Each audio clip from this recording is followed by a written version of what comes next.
Well, thank you very much, Jake, and to the Western Chan Fellowship for having made this day possible.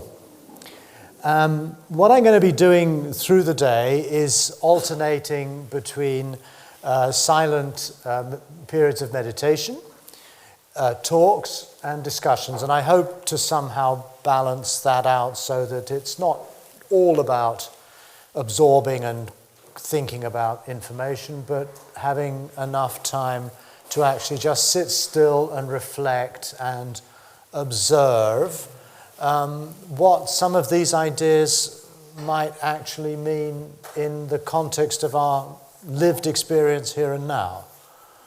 There's always, I think, a danger when we try to introduce a more theoretical approach to some of these Buddhist practices and ideas that we sort of lose touch with the body quite easily, at least I do. And so let's begin, in fact, just by sitting quietly. I'm assuming everyone here has some kind of meditation practice. I don't need to give any instructions or suggestions. Good. Oh, I don't have a bell. Oh, I do have a bell. Actually, I have an iPad.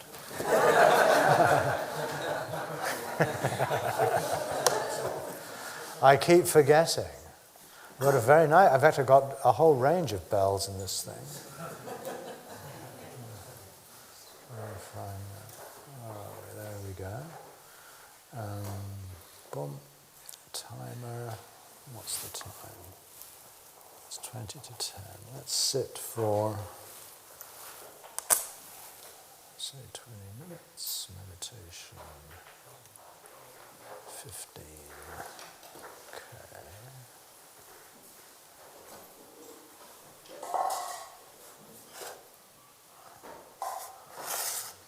Bon,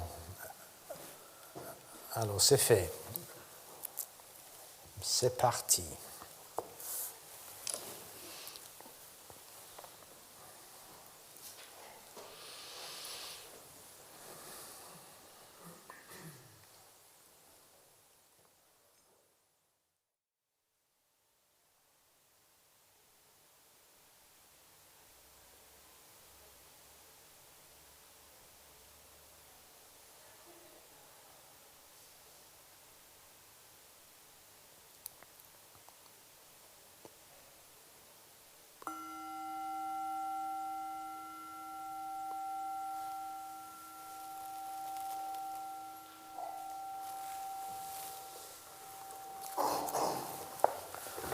So before we begin, I'd like to hand out this text. If you could take one and just pass it along. If you could take one and just pass it back. Thank you.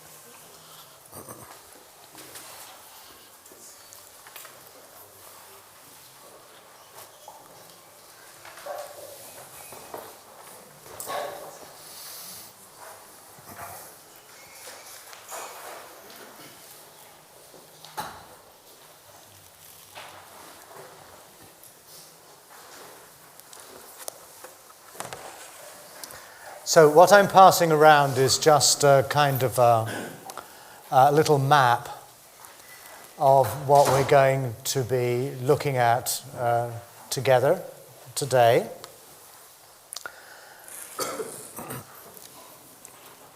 I'd like to start, this occurred to me while I was sitting here, I'd just like to acknowledge the memory of John Crook, my old friend, who's not been with us for a while now.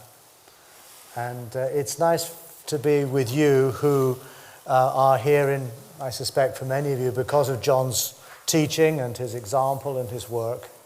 So in some senses, I'd like to think of this day as dedicated to the memory of John.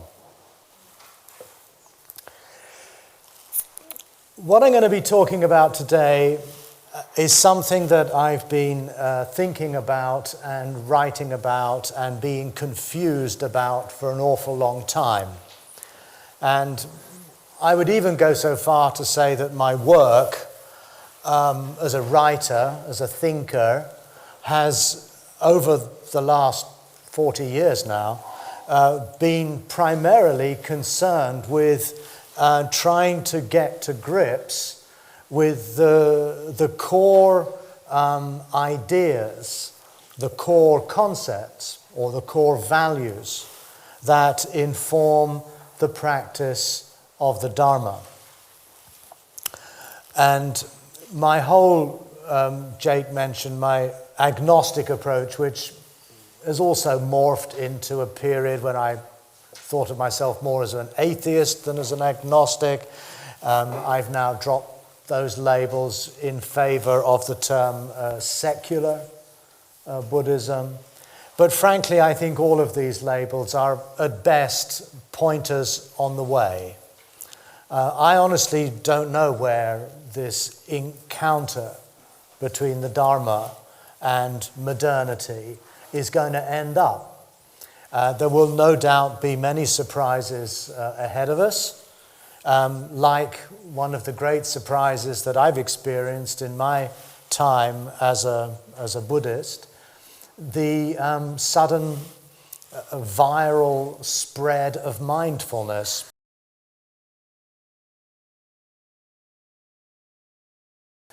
The sudden viral spread of mindfulness.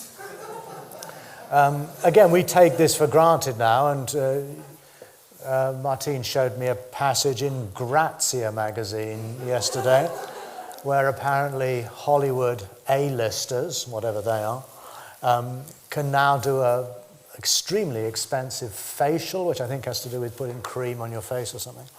And there's mindfulness built into that now too. It said rather funnily, it said, they can now experience mindfulness and forget about the stresses of their lives. I thought of writing to the editor and suggesting that the theology wasn't quite correct, but funnily enough, I don't think they would have paid much attention. Anyway, the point is that underpinning all of these mutations and developments in my own thinking, and I would like to think that these ideas have also been, as it were, integral to the understanding of the Dharma historically within the different traditions as well, that we cannot but, I feel, go back to what are known as the Four Noble Truths, and to take that as the kind of starting point for how we understand the Dharma in, as it were, its most primary framework. Those of you who have read my more recent books are probably aware of what I'm doing, and I suspect there must be some of you who aren't. But in any case, I find that continuously revisiting these core ideas, reflecting upon them, applying them in one's life, constitutes a very primary thread within an attempt to get what the Dharma is about. And so I'm going to start with what I simply call the four, which you have at the top of the page.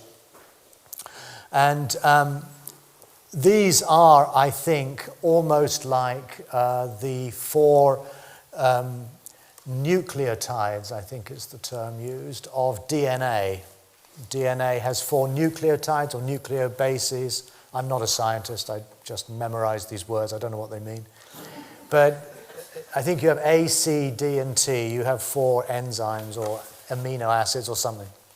And they are effectively the basic elements of everything that we consider to be life. Is from a blade of grass up to an elephant or to a human being, they're all complex configurations of these four primary bases. And I would like to think that the four here are similarly like the DNA of the Dharma. These are the four bases which, through varying reconfigurations, become manifest as the different forms of Buddhism, whether that's Theravada Buddhism, Zen Buddhism, Tibetan Buddhism, Nichiren Buddhism, or whatever it might be.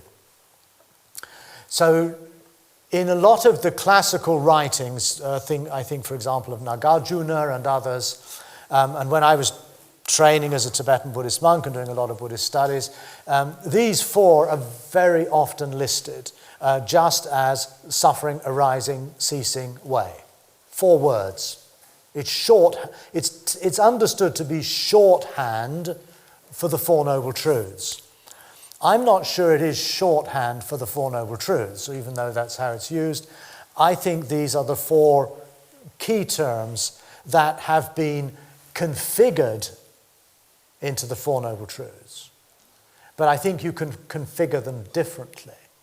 I think you can configure them into what I call 4 tasks, and as we'll see this afternoon, I think you can configure them into what in Zen are known as the 4 vows. So what I want to do in the course of today is to take these 4 ideas and look at the different ways in which these have been configured in the course of the tradition, and then to ask, well, what's been going on here, and particularly, how might they most usefully be configured in the context of our experience today. My basic argument is by configuring them into 4 Noble Truths, you're basically configuring them into a framework that fits the soteriological project of ancient India. Now, those of you who don't know what soteriological project means, I'm sorry to use long words, but unfortunately they have happened to be the most precise. Soteriology means the way we think about salvation. That's how it's used in a theological sense. Soter is Greek for salvation, liberation, and logos, of course, is the way we talk or think about liberation. And I think the Four Noble Truths are basically the classical Indian way of configuring these 4 bases into the Indian project of liberation. I'm jumping ahead of myself. Let's begin by suspending, as best we can, everything that we know about Buddhism, everything we've thought about the Four Noble Truths, and just go back to these 4 key terms and try to get as clear as we can about what they actually mean. The first term is dukkha, generally rendered as suffering, which is quite correct. As you're probably aware, Buddhists will go to all manner of lengths to try to avoid saying that it means suffering. They'll come up with things like, or whatever, unsatisfactoriness is, I think, a term often used here. I think it's horribly abstract. The thing that really settled this for me was when I gave a talk once in the India International Centre in Delhi to a group of an Indian audience. And I tried to get around thinking of dukkha as suffering and explained it as unsatisfactory condition of life or whatever. And at the end of the talk, one of the audience, Indian gentleman, said, but in Hindi, dukh means pain. The same word. In modern Hindi, dukkha, is basically the bog standard word for pain. And I think we have to acknowledge that. And that's therefore I come back after a long circumambulation around other possibilities to face up to the fact that we're talking about suffering. And not just human suffering, but the suffering of sentient creatures. But nonetheless, it certainly includes more than just overt pain. It refers really to the fact that our lives as we lead them, our lives as they are, having been born, having been subject to sickness and aging, and ultimately culminating in our death, is a tragic situation. It's not a situation we necessarily want. It's something that happens to us whether we want it or not. This is the condition we are in. This is the tragic human condition, or the tragic condition of life. And not everything within that tragic condition is painful. Far from it. We experience tremendous joy and happiness and well-being. But all of this will come to an end. It will rise, it will pass away. And I think that not only Buddhism, but all of the world's religions and many of its philosophical and psychological approaches to life are effectively an attempt to come to terms with the tragic condition of being human, or the tragic condition of being alive. And I think we need to bite that bullet and start from there. That is what the Dharma is speaking to.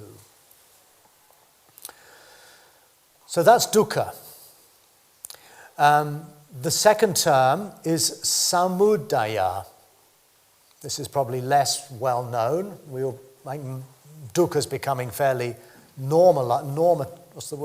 naturalized in the English language, particularly in Buddhist circles. Samudaya is a very obscure sounding concept, and what it means is arising.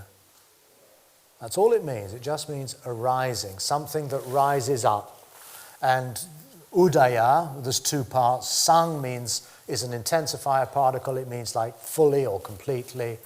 And udaya means to rise up, to happen. Samudaya. And what is it that rises up?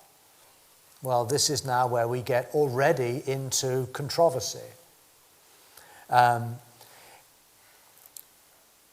As we'll see, my understanding is that what rises up in response to the tragic condition of life that we find ourselves in is a reaction.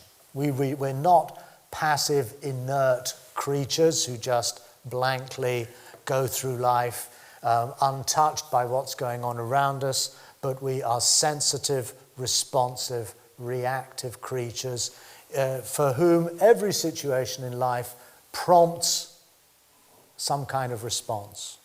We're very rarely totally indifferent, and frankly, total indifference is a response too. We cannot but respond to our experience, whether we're attracted to it, repelled by it, indifferent to it, bored by it. We're responsive creatures.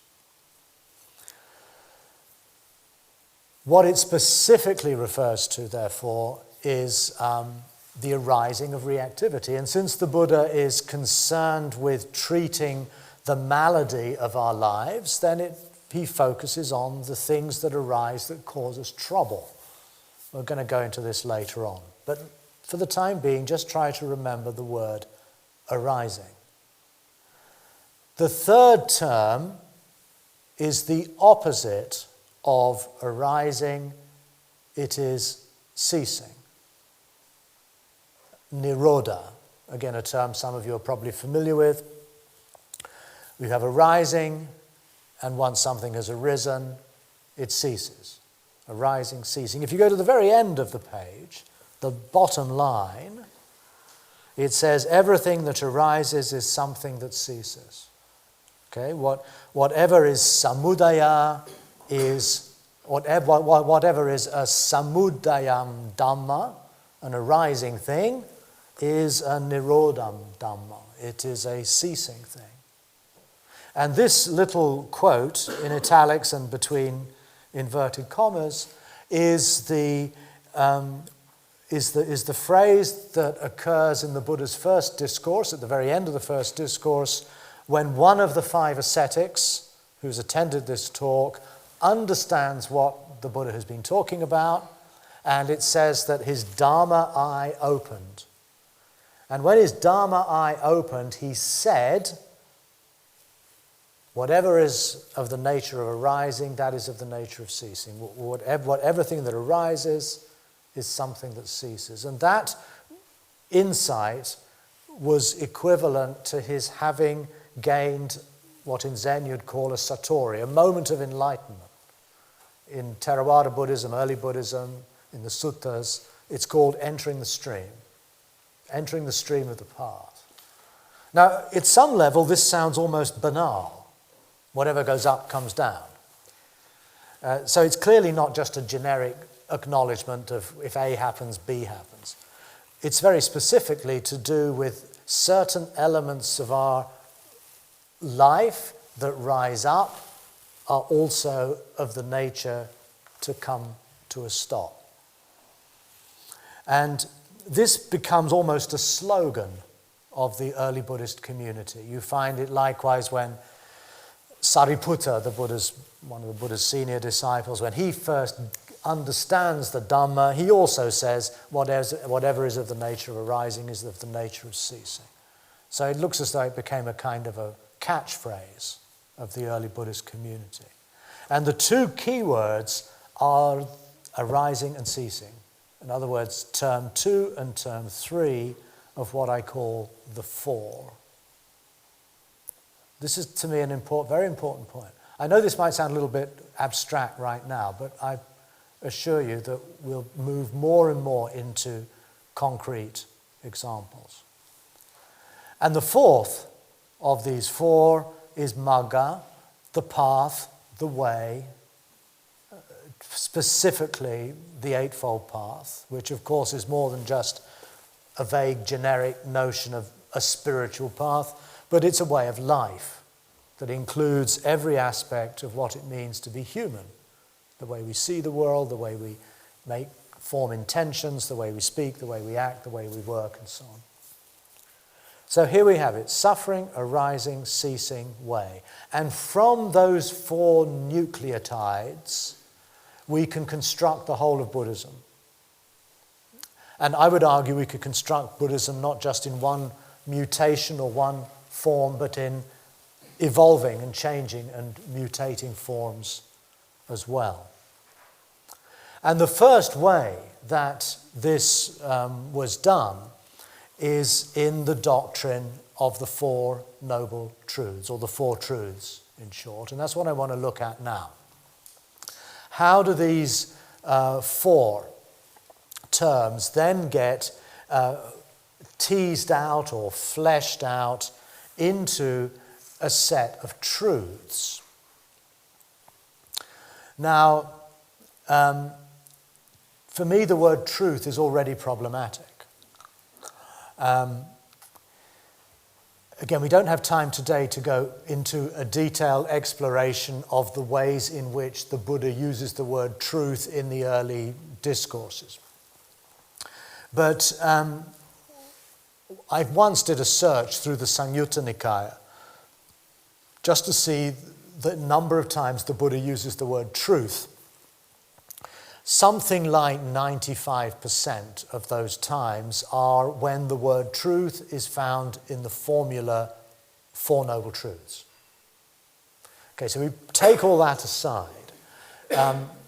Outside of that framework, the Buddha tends to use the word truth not to refer to truth with a capital T, truth, but actually to refer to the virtue of being truthful, to being honest, to not misrepresent yourself.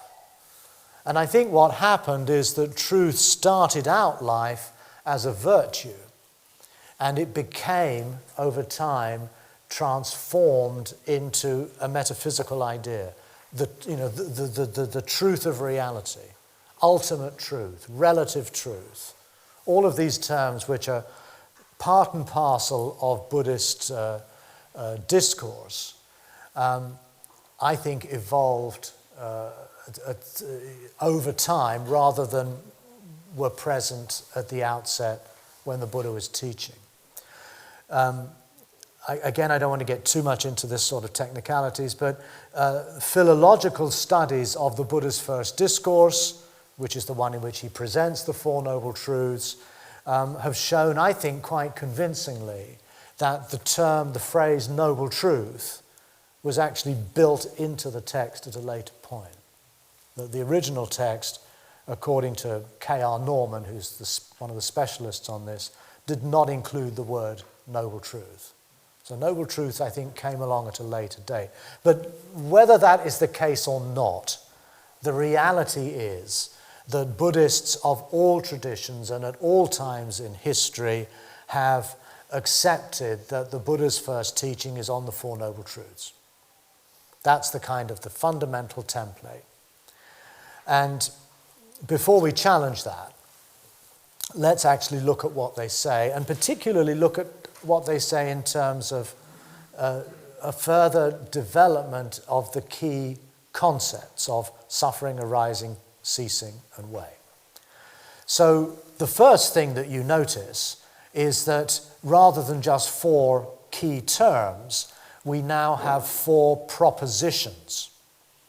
The Four Noble Truths, as we'll find in any book that introduces Buddhism, will be laid out as propositions of fact. Now, what that means is that they're phrased as sentences that are claiming to be true. Existence is suffering. The origin of suffering is craving. The ceasing of suffering is the ceasing of craving. The way to the ceasing of suffering is the Noble Eightfold Path. I'm sure you're all so familiar with that you find it tedious. That is the basic statement, that is the basic Buddhist credo, belief, statement. And we don't necessarily notice that it is phrased as four propositions, four logical propositions, each of which is claimed to be true. That existence is indeed suffering, that the origin of this suffering is tanha or craving, that the ceasing of this suffering is thereby achieved by bringing the craving to a stop, and the way to get to the stopping of craving is by following the Noble Eightfold Path. That is the basic logic of Buddhism. Whether you're a Theravada Buddhist or a Tibetan Buddhist or a Zen Buddhist, at one level or another you will sign up to that model of what reality is supposed to be. You might quibble with it, you might have your own way of interpreting it, but I would argue that it is the basic template of Buddhist belief.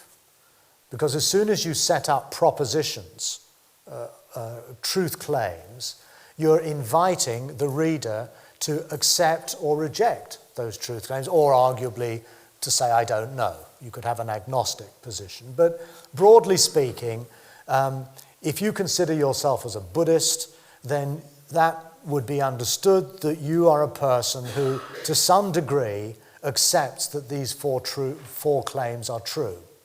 You may not know that they're true.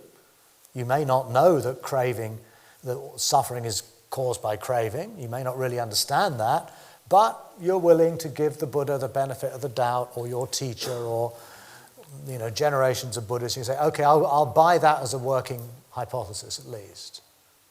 But it sets the frame for what you then subsequently go off and do in your practice. So I don't think we have any issue here with the idea of the word dukkha, suffering. The text actually says there is suffering. The noble truth of suffering. It doesn't actually say existence is suffering, but when it says this is suffering, it then goes on to say birth is suffering, sickness, aging, death, getting what we don't want, not getting what we want, being separated from what is dear. In brief, the five aggregates of clinging, form, feeling, perception, inclinations, consciousness. This is dukkha. And I think it's fair enough to say that that includes pretty much everything we would consider to fall under the heading of existence. So I don't think it's inappropriate to say existence is suffering. The odd usage is in number 2, which says the origin of suffering is craving. There I begin to notice there's something fishy going on. Because the word samudaya doesn't actually mean origin. This is the odd thing. As I said, it means the rising up. The arising of suffering is craving. Does that make sense? Nobody translates it that way. They all say the origin of suffering is craving, and that is understood as the cause of suffering is craving. Well, if the Buddha had meant the cause, why didn't he use the very common Pali Sanskrit word for cause, which is hetu, H-E-T-U, or pachaya, condition? There's plenty of words in Pali and Sanskrit for, well, these two key terms, which mean cause or origin, what gives rise to something. Samudaya doesn't, apart from in this context, it doesn't mean origin or cause anywhere else in the whole of the Pali Canon. It's never used to mean that. In fact, weirdly, it's sometimes used to mean the very opposite. It's sometimes used to mean the result or the effect of something, the very opposite of cause. So this is puzzling, I feel, quite deeply puzzling, to be honest. And it looks to me as though there's been a bit of what the French call un forcing. Something's being forced here to somehow fit with I'm going to use this horrible long word again, the soteriological framework of India. And in other words, what happened to the Dharma is that over time it became another Indian religion. It had the same goals as Brahmanism or Jainism, namely to bring the cycle of birth and death to an end. And already in Brahmanism, in the Upanishads, even in the Vedas, you have the idea that the world is created by desire, by craving. The word is used is karma, as in Kama Sutra, sensual desire. That's the cause of suffering. So it's not even a Buddhist idea. I sense that in fact what's happening is that Buddhism is beginning to absorb ideas within the matrix of Indian thinking and allowing its teachings to fit better with what Indian culture expects a spiritual or religious tradition to be. The Buddhists also needed to be able to explain, why is there all this suffering? What's the cause of that? Surely that's the only way we can effectively work to free ourselves from suffering, is by freeing ourselves from what gives rise to it. And I think it's that kind of reflection that leads to this rather forced usage of the word samudaya, arising, to understand it as origin or source. Be that as the case may be, the fact is that this second noble truth has become a mainstay of Buddhist belief and thought and practice. And very few Buddhists would question it, that the origin of suffering is craving. But of course this is problematic, because when the Buddha defines suffering, he starts by saying birth, sickness, aging, death are dukkha. This implies that the cause of birth, sickness, aging, and death is craving, is tanha, is desire. But what the hell does that mean? What does it mean to say that old age is caused by craving?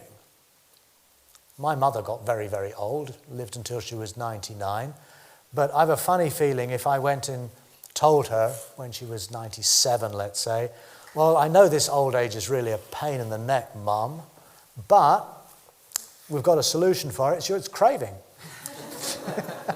That's your problem. You stop craving and you won't have this anymore.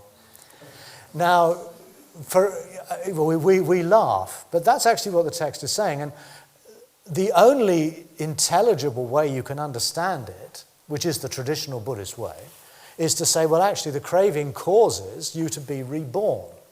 So when you die, if there is still craving operative in your mind stream, then that will cause you to get reborn And if you get born, you get sick, and you get old, and you die. So craving is the deep cause, the deep origin of old age. Now, if you buy the theory of reincarnation, which is kind of necessary for the Four Noble Truths, I accept that the Four Noble Truths, as traditionally presented, imply the metaphysics of reincarnation. Otherwise, craving is the origin of birth, sickness, aging, and death, frankly doesn't make much sense. Unless you happen to be a psychologically inclined Westerner, then you'll find a way around the problem. And you'll start saying, well, actually, what craving means with regard to old age is not that craving is literally the cause of the degeneration of your brain and your nervous system and the wrinkles in your skin, but craving is your craving not to be old. It's the second arrow. This is the usual explanation. That old age is just a given. That's just the pain of life. But craving adds suffering. Again, a distinction we don't find in the early text, but it's very widespread from everywhere to a Vipassana retreat to the mindfulness community. We'll find that craving is turned into the origin of a psychological suffering. I don't like being old. I hate the condition I'm in. It makes me miserable. If you accepted your old age and said, this is just part of my life, and you didn't crave for it to be gone or crave for it to be otherwise, then you'd find a certain peace of mind. And that's true. I don't dispute that. I think that's a rather useful way to look at it.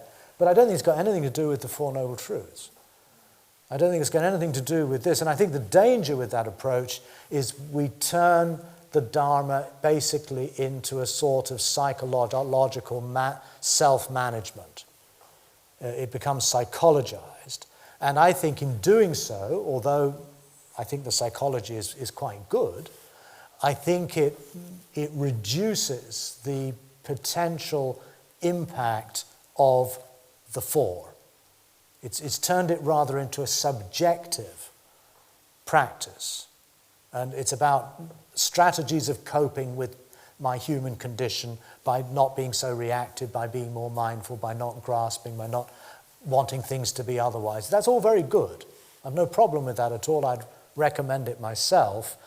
But I think in taking that step, we move the Dharma into an explicitly psychological, psychotherapeutic dimension, which might appeal to us psychologically literate Westerners, but I think we're in danger of missing the larger point of what the Dharma is actually addressing, and that is not just our inner life, our personal subjective pains and dissatisfactions.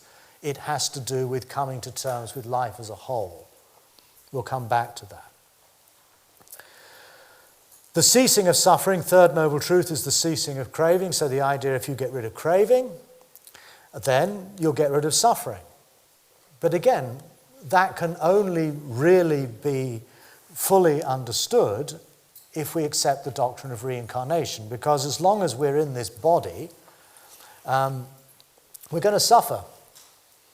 We're going to get old, we're going to get sick, things are going to happen to us that we don't like, we're going to be separated from things that we do like, and whether we're enlightened or unenlightened, shit happens. And it happens across the board.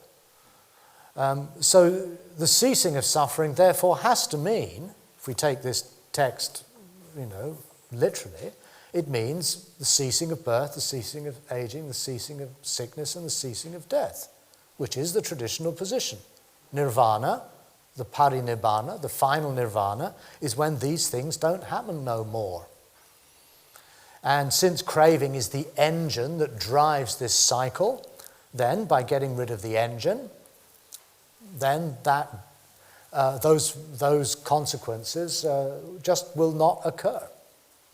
And that is liberation. That is nirvana, that is moksha, that's freedom, and we don't get born no more. And I don't think that's any different in Mahayana Buddhism. Mahayana Buddhism still accepts this basic template, but it would go so far, but it has a different motive, and it will argue that The bodhisattva will vow to be reborn for endless lifetimes until all suffering of sentient beings is over, and only then will enter into the final nibbana, him or herself. The template's the same. The aspiration is radically transformed from self-interest into a very profound concern for the suffering of others. But the same logic underpins it. And the fourth noble truth is the way to the ceasing of suffering is the Noble Eightfold Path. Again, I don't need to say a great deal about that. This is, again, very standard Buddhism. But I would like to point out two things here. A question I asked myself ever since I came in contact with the Dharma was, why are the Four Noble Truths presented in that order? Why do we start with existence as suffering, then we go to the origin of suffering as craving, then we go to the ceasing of suffering as the ceasing of craving, and the way to the ceasing of suffering as the Noble Eightfold Path? Why in that sequence? Wouldn't it be more sensible, a typical rational mind would say, to start with the origin of suffering rather than suffering itself? Wouldn't it make more sense to then go on to the way to the ending of suffering rather than the ending of suffering? In other words, if you look at it in terms of its logical structure, you start with an effect, suffering, and you then are presented with a cause, craving.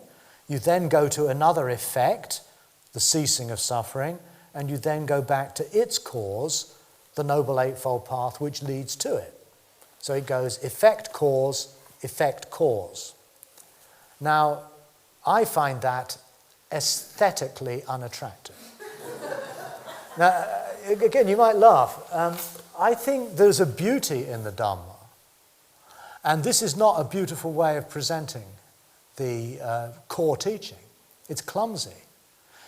Particularly when one of the very core teachings, certainly in early Buddhism, but this runs through the whole tradition, is the doctrine of paticca samuppada, of conditioned arising or dependent origination, which very elegantly, I think, presents how life is a sequence of conditions that give rise to consequences, and those consequences in turn become conditions that give rise to other consequences, and so on.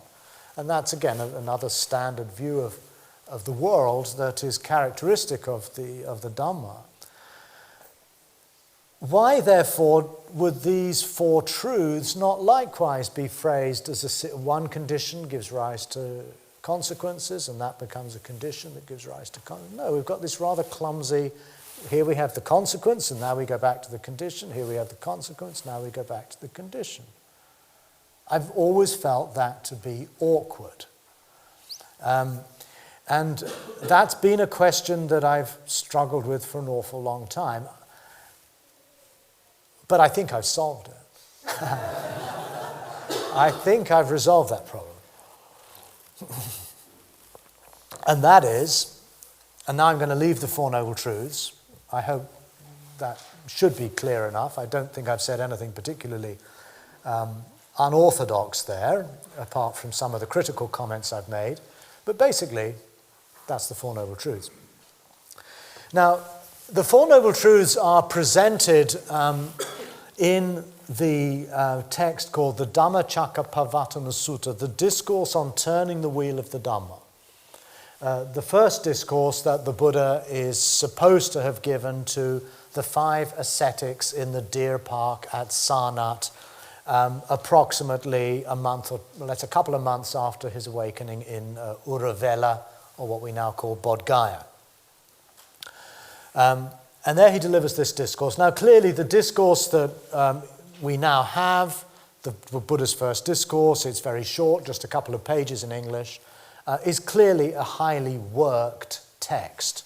It shows the sign of having been worked and reworked and refined. We also know from translations we have in Chinese, other versions in Sanskrit and Tibetan, we can see that not even the schools all agree on the final form of the text. It is a text that has developed and evolved over time. But what is very clear about the text in all the different recensions is the Buddha starts by presenting, well, actually he starts by saying, I have found a middle way, in other words, the Eightfold Path, and then he goes straight into this is the noble truth of suffering, origin of suffering, end of suffering, way that leads to the ending of suffering. And then he goes off into another track altogether. He then says suffering is to be fully known. These are the 4 tasks. What arises is to be let go of. Its ceasing is to be beheld. And the way is to be cultivated. So that is the next step in the way that the text develops. He moves from the 4 truths, and then he applies to each truth a particular action to perform, a task to perform. But weirdly, no Buddhist tradition has ever really developed this idea. And in fact, I suspect there might be people here in this room who are not even aware of that suffering is to be pariññā, fully known, what arises is to be released, its ceasing is to be beheld, and the way is to be cultivated. 4 highly distinctive actions or tasks or behaviors, each referring to one of the 4 truths. Now, this also jars with the presentation of the 4 truths as a set of logical propositions. Because all you have to do to accept the 4 truths is to say, yes, I accept that they're true. They're asking for belief. They're asking for assent. They want you as a potential Buddhist practitioner to sign up to these credi, these doctrines, these beliefs. So there's just one single mental act that is required, and that is the cognitive, logical act of assent. Yes, existence is suffering. The origin of suffering is craving. The ceasing of suffering is the ceasing of craving. And the way to ceasing of suffering is the Noble Eightfold Path. I buy into that. I accept that. I believe that. Just one mental act. It's logical, it's rational, it's conceptual, and it's equivalent for each of the 4. Here, when you get to the tasks, every one of those truths has to be acted upon in a highly specific and distinctive way. I first came across this actually in a Tibetan text when I was a young monk in Switzerland studying what's called Siddhanta, which is the study of the different philosophical doctrines in the different Buddhist schools of India. And there I came across this thing. And it kind of jumped off the page. A, because it was unfamiliar, and B, because it engaged me. I thought, this is really interesting. So, if we start to think of these 4, not as truths, but as tasks, everything changes, I would argue. Our relationship to this whole tradition and this practice changes. It's actually, from this point of view, completely irrelevant to be able to argue that existence is suffering or that the origin of suffering is craving. You don't need these propositions. You don't need to accept them or reject them. They're actually irrelevant, I would argue. How many times, if you are Buddhists, I suspect you have found yourself, as I have, caught up in conversations, often long and pointless, trying to explain why existence is suffering. And your friends who are not Buddhists, who've never heard of this stuff, they look at you in a strange way and say, what do you mean? What about this? What about that? And you are then forced to defend this proposition. I've had lots and lots of, wasted a lot of time trying to do this. It's actually completely irrelevant. It doesn't matter. It's a pointless. You basically get drawn into theology. It's irrelevant. It really is not what really matters at all. And you get yourself tied in logical knots. And a lot of Buddhist doctrine that's evolved over the centuries has basically been rather long, complex attempts to justify and to rationalize these four truth claims. But I would argue that we basically just don't need to do that. It's not the point. The point is not to believe that existence is suffering, or that the origin of suffering is craving, or the ceasing of suffering is the ceasing of craving. The point is to fully know suffering. The point is to let go of craving. The point is to behold the ceasing of craving. And the point is to cultivate the path. Apart from that, it's irrelevant. These are practices. And what follows in the Buddha's first discourse from his presentation of these four tasks is the conclusion, which is in the penultimate paragraph of the text, where the Buddha says, "And it was not until my knowledge and vision were entirely clear about the 12 aspects of these four that I could consider myself to be fully awake in this world with its gods and its maras, its ascetics and its priests." So the first sermon actually culminates in a very explicit definition of what it means to be awake. And it doesn't mean to know the Four Noble Truths are true. It doesn't say that. No, to be awake means to have recognized, performed, and accomplished these four tasks. So that's why the Buddha says, did I say that when I recited that phrase? It was not until my knowledge and vision were entirely clear about the 12 aspects of these four. And the 12 aspects are recognizing, performing, and mastering the four tasks. Each one is to be recognized, performed, and mastered. So 3 times 4 equals 12. There we have it in black and white in the first discourse, a teaching most Buddhists haven't heard of. That to me is odd. Maybe it doesn't strike you as odd, but to me it strikes me as very bizarre. Why has this whole dimension of the earliest, what's claimed to be the Buddha's first teaching, why did it not take off? Why did it get forgotten? By and large. It appears, I found it in that Tibetan text, you'll find it here, there, and in other places, but basically speaking, the four truths came to overshadow the four tasks, so that they got buried. Now, if we look at each of these tasks, and again, we don't have time to go into them in extraordinary detail, but let's just look at each of them in turn before we break for coffee. We'll have time after coffee for as much discussion as you want. But I'd like to cover this, at least sketch these four tasks. The word for fully know, suffering is to be fully known, in Pali is parinya.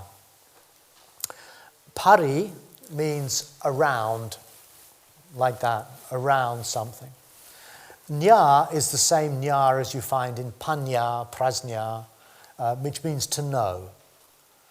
Now we know about panya, prajna, as a term is used in Buddhism all the time. Parinya is a very relatively obscure term. We don't find it being mentioned that much. What it suggests is an encompassing or an embracing knowing. It's not about knowing a specific detail or specific truth, but it's about engaging oneself and understanding the totality of the situation you find yourself in. When the Buddha was asked, what is it that we should fully know, he said the 5 aggregates, which is basically shorthand for your experience in its totality as it is in a given moment. That's what we embrace. the totality of the situation. And in fact, the English word embrace works rather well here. Embrace suffering, or embrace life. You see, I think dukkha, to be honest, may best be translated as simply life, in the sense of the way we use, not life in a biological sense, but life in the sense of the phrase, oh well, that's life, c'est la vie. Now when we say c'est la vie, that's life, that in a sense reflects in the term life a tragic dimension. This is life, this is what happens, this is what goes down. You know, it's too bad, but that's the way things are.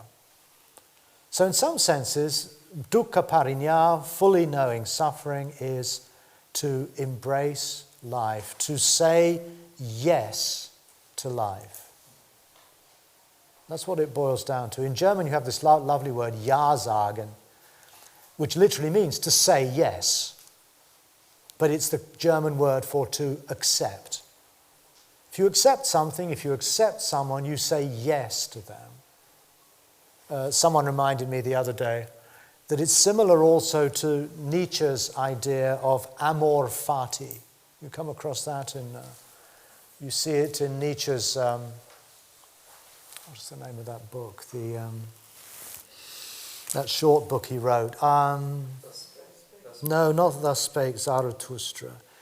It's on the tip of my tongue. Ecce Homo. Ecce Homo. There he explores this. And Nietzsche's idea is that amor fati means love of one's fate, which is the same idea, basically. It's saying, yes, I love this condition in which I find myself. I have a wholehearted ability to say, yes, this is the condition I'm in, warts and all. And you can love that condition. I think that's very close to dukkha parinya, to embrace life fully, and not just your own life, obviously, because it's not just you who experiences this, but by extension, the lives of all beings, and to embrace the suffering of the world. Now, to me, this is a lot richer as a task than the rather dry existence is suffering. Is it true or is it false? See, this is the other problem with presenting the Four Noble Truths as propositions of fact, is that the first automatic response for many people will be, but that's not true, or that is true. You get immediately locked into this true-false distinction, right-wrong. With tasks, you don't ask that kind of question. Instead, the question is, can I do that or not? Is that doable or not? So the task is, can I fully accept life? Can I love my fate? Can I do that or not? Do I fail in that task at times? And the practice of the Dharma, to me, is to cultivate the capacity to perform these tasks, to master these tasks. I'm not saying this is easy, by the way. It's bloody difficult. It's possibly the most difficult thing on earth to do. It's much easier to accept a proposition. Life is suffering. Okay, done that, tick. Next. Here we have something totally ongoing. Every situation in life, whether you're sitting in meditation or whether you're at your desk or whether you're dealing with a recalcitrant child, can you say yes to that situation? Can you embrace that situation? The second task is what arises is to be let go of. That which arises is to be let go of. What arises is, as the Buddha defines in the text, craving, tanha. We have to look, I think, a little bit more carefully at what we mean by tanha. I don't find the word craving is terribly useful here in this context. partly because it biases everything towards desire. Whereas craving is understood in traditional Buddhist texts not just to do with desire, but just as much to do with dislike or hatred. I crave to have what I like, and I crave to be rid of what I don't like. It includes both attraction and aversion. We don't have a word in English that really does that trick. So I prefer actually to translate craving as reactivity. And reactivity, I think, works quite well. I admit that it's not a literal translation. The word tangha means something like thirst. But in terms of how the word is used in context, I think reactivity is quite good. It certainly corresponds to the sense that something rises up in me when confronted with life situations. I instinctively react. And the Buddha is concerned particularly with those reactions such as attachment, hatred, confusion, what are called the three fires in early Buddhism, in three poisons in later Buddhism. But again, the idea of these as being fires, again, a fire is something that flares up. It's as though the organism encounters its object, its environment, another person, and that contact, that puzzle, triggers, like a match against a matchbox, a flame. We flare up. We flare up with attachment, with fear, with jealousy, with anger, greed, all of these things. They are patterns of reactivity. And they're defined by the Buddha as patterns in the sense that they're repetitive. These are cyclical patterns of probably instinctive or conditioned behavior that keep us then trapped in a cycle of thoughts and emotions and feelings that are very difficult to let go of.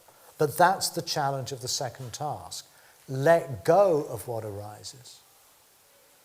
Don't get caught up in it. The usual translation is not let go. The usual translation is abandon. I find abandon is just way too strong, and it's too uncomfortably close to aversion. It's like getting rid of something you don't like.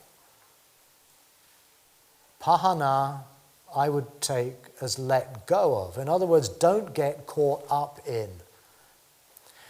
But even to let go implies a degree of agency that's probably too much. I am letting go of something.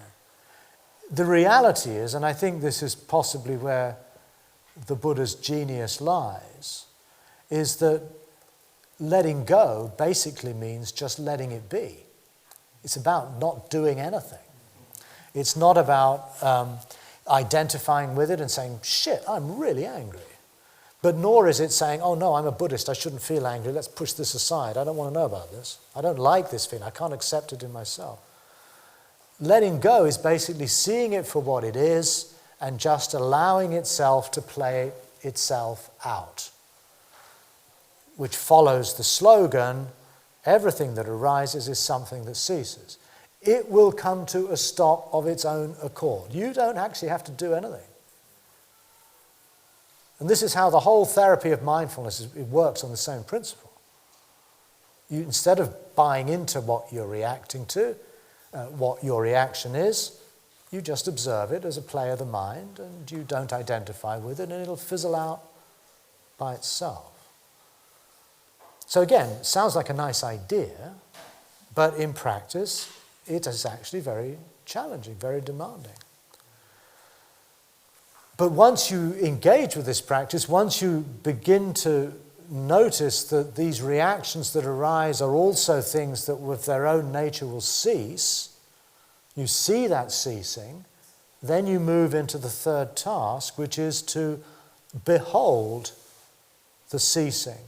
Not in an abstract sense, like the ceasing of suffering or the ceasing of hatred, but the ceasing of specific moments of attachment and aversion and jealousy and pride and all these things, to notice when that specific reactive pattern calms down and stops, then pay attention to what that feels like, what it's like to be non-reactive, to actually consciously enjoy that experience, however fleeting, of non-reactivity. And I think when we do, especially we do a meditation retreat in any tradition, I think we actually get to a place in the practice where we find a kind of inner ease and freedom and release in which we enjoy this non-reactive awareness, in which we can just be with what is. And on a retreat, we have opportunities to sustain this space, for considerable lengths of time, and really get intimate with what it's like to be non-reactive. I think this is very close to what in Zen or Chan is called silent illumination or shikantaza. It's basically just stopping and not reacting. It's cultivating the third task. Very much so, I feel. I think Dzogchen has elements of this too. It's cultivating and appreciating and feeling and sensing and enjoying, I'd even say celebrating, our capacity to be non-reactive. But that is not the goal of the path. That's not the goal. That is nirvana. And I believe that we experience nirvana a lot. I don't think nirvana is some out of the reach place. Nirvana, as again we find in some of the Chan teachings, is something that's present within us all the time. The capacity to be non-reactive is a human, it's part of our humanity. But we've kind of lost touch with it. It's about reconnecting with that non-reactive nirvanic capacity to just be with what is without reaction. But the purpose of that is not to dwell forever in nirvana. The purpose of it is to have freed ourselves from reactive patterns that inhibit and block our capacity to respond to the situation at hand rather than to react to it. So nirvana, or ceasing of reactivity, is actually an ethical space. It's a space that enables us to think and speak and act differently. And that leads us to the way, the Eightfold Path, which is to be developed and cultivated, whereby our thoughts, our words, our acts, our work are all, as it were, now, at least in theory, to be cultivated and developed in a way that's not driven by our greed and our hatred, our pride, our jealousy, and so on. Now, again, I'm running out of time, but let me go back to the very first point I made when I started with these 4 tasks. I said, only when I got to these 4 tasks did I solve the problem of why are the 4 truths stated in the way they are and not otherwise. Because when you look at the 4 tasks, you find that they do indeed illustrate the principle of conditioned arising. In other words, to fully know dukkha, this to embrace life, is the condition that enables us to let go of what arises. To let go of what arises is the condition that allows its ceasing to be beheld, and beholding its ceasing is the condition that allows a way of life to be developed. That is aesthetically pleasing. No, it's economical, it's elegant, and I think there's a beauty to it. Don't dismiss aesthetics. It's not arty-farty stuff. Aesthetics is, to me, a very crucial part of thinking and philosophizing. Having a capacity to boil down ideas to their core and somehow articulate them in a way that is not only, intelligible, but also somehow beautiful. So, to me, this four-task model has been immensely fruitful in my own life and practice, to the point where I now find the Four Truths to be really very uninteresting, not remotely relevant to my life. They might be relevant in the framework of Indian cosmology and rebirth and all that stuff. In other words, traditional Asian Buddhism, but I think they take us quite some distance from the challenge of recognizing, performing, and mastering these four tasks. And it's on that basis, I think I will persuade you this afternoon, that we can morph very effortlessly and beautifully into the Four Vows.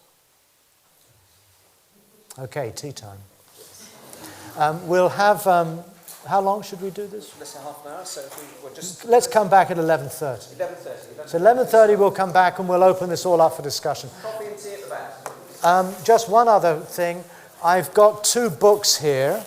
This is the book that was published a year or so ago. It's now in paperback. I'll put that on the table. And this is a book that was published last week in America. It's not available in the UK yet. It'll come out in April.